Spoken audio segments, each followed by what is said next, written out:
check the book.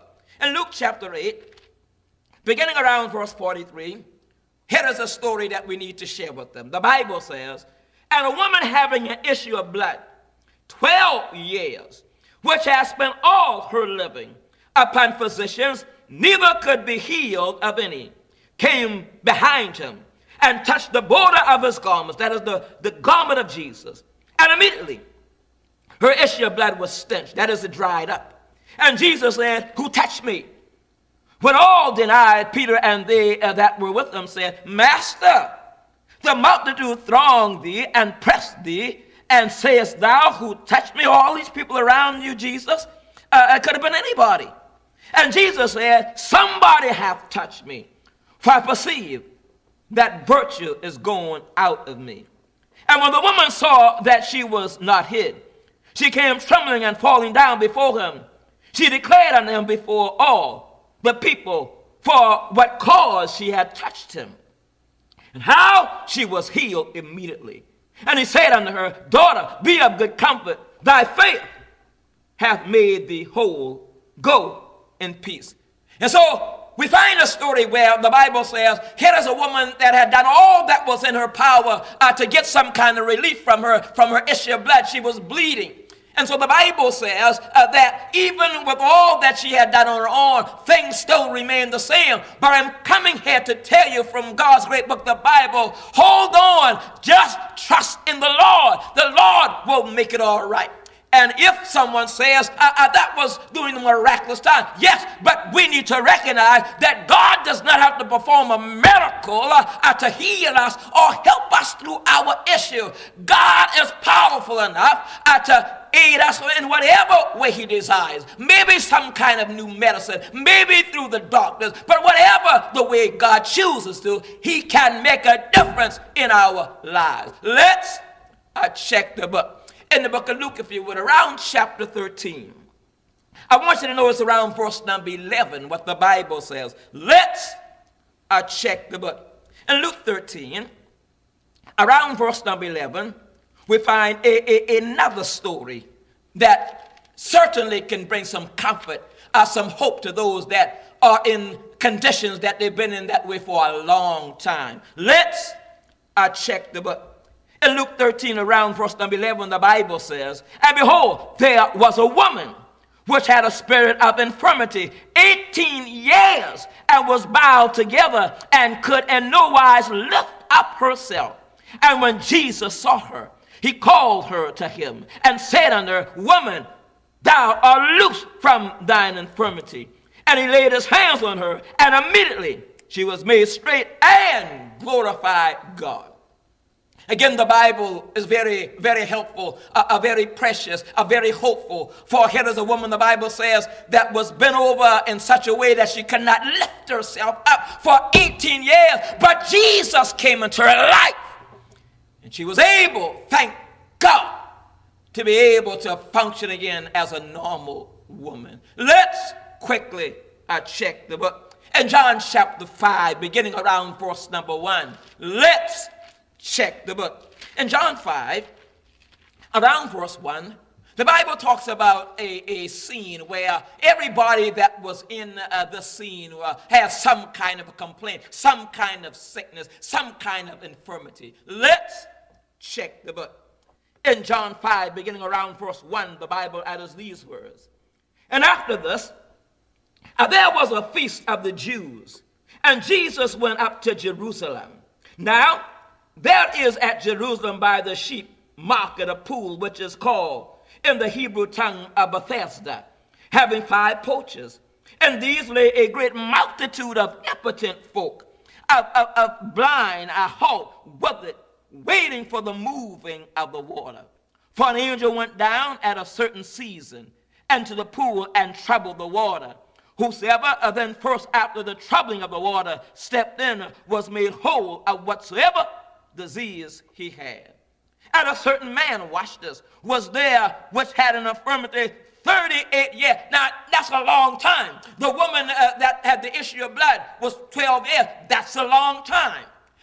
The woman that was bent over for 18 years, that's a long time. But notice, here is a man that basically doubles what we have talked about, and being in a situation, a sad condition. He is powerless for 38 years. But watch Jesus. Around verse number 6, the Bible says, when Jesus saw him lie and knew that he had been now a long time in that case, he saith unto him, wilt thou be made whole? That but a man answered him, sir, I have no man when the waters trouble to put me into the pool. But while I am coming, another steppeth down before me. Jesus saith unto him, rise, take up thy bed, and walk. And immediately the man was made whole, took up his bed, and walked. And on the same day was the Sabbath. And so, church, again, I'm saying to us that what this suggests is that we need to spend some time with people and find out where they are, where they're hurting, what their issues are, what their concerns are, what their problems. And then when we are seen to be able to show some concern, it gives us an opportunity to deal with their issue. And if their issue is that they have been in a situation so long that things seem hopeless, we need to be able to provide some hope, for there's hope in the scriptures. Let's check the book. In the book of Romans chapter 15, around verse number 4, listen to what the Bible says. Let's check the book. In Romans 15, around verse number 4, Paul writes these words. He says, for whatsoever things were written aforetime were written for our learning, that we, watch this now, that we through patience and what comfort of the scriptures might have hope. And so we serve a God that is as powerful as he was thousands of years ago when these things happened, as he is today. There may be someone that's dealing with guilt in their life. Their conscience beats them up every day. They've done something they feel is so awful, so bothersome, so shameful, that it's just hard to live now. And when we find that kind of person, we need to carry them to the scriptures and help them to recognize that there is no sin too terrible, or too nasty, too bad, too ugly, too bitter, too awful, that God will not forgive us for. Let's check the book.